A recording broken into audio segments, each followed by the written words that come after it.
It's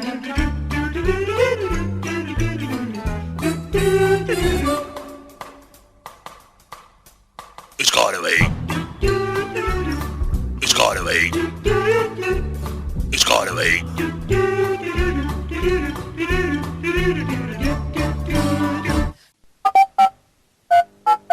Λάκη, θυμάσαι πέρυσι στο κυνήγι που ξεπάτωσες την τριανταφυλιά?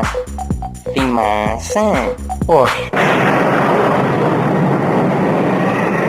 Μέσα στο κρύο του χιόνια που ξύριζε λεπίδι, στα κίτρινα ντυθήκαμε, μπήκαμε στο κυνήγι. Έτσι ξεμολυθήκαμε στα μήκη και στα πλάτη, στις πόλεις μας το ρέτινο, τα ύψη και τα βάθη.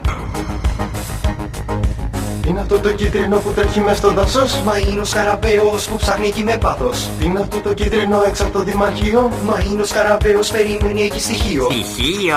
Σιγά μην περιμένει, και στη Σαντορίνη, μαζί με τη θεία του από τη Μυτιλήνη. Που τώρα τσιγαρίζει μόνο με μαργαρίνη. Που ξέρει για το λάδι το λαδάκι, κι ανάβει κάθε βράδυ η εύτη στο καντιλάκι.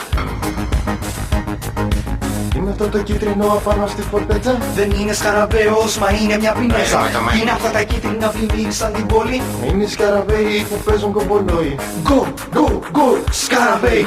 Go, go, go, σκαραβαίοι. Φέτος δεν το θέλησαμε να είναι ραποστίχος. Όλα τα δοκιμάσαμε, μα είναι καλός ο ήχος. Οι γονείς για επιστήμονα με θέλανε βεβαίως, μα τώρα σαν μεγάλος θα έγινα σκαραβαίος. Παιχνίδι διοργανώνουνε τα νάτα τα κεφάτα, κι άμα τους δεις ολόγυρα δαγκώνουν σερενάτα. Στην τελευταία θέση βρίσκονται, στην πρώτη εμείς θα πάμε. Το θησαυρό θα έβρουμε και όλους θα τους φάμε. Θα τους φάμε και η όρεξη.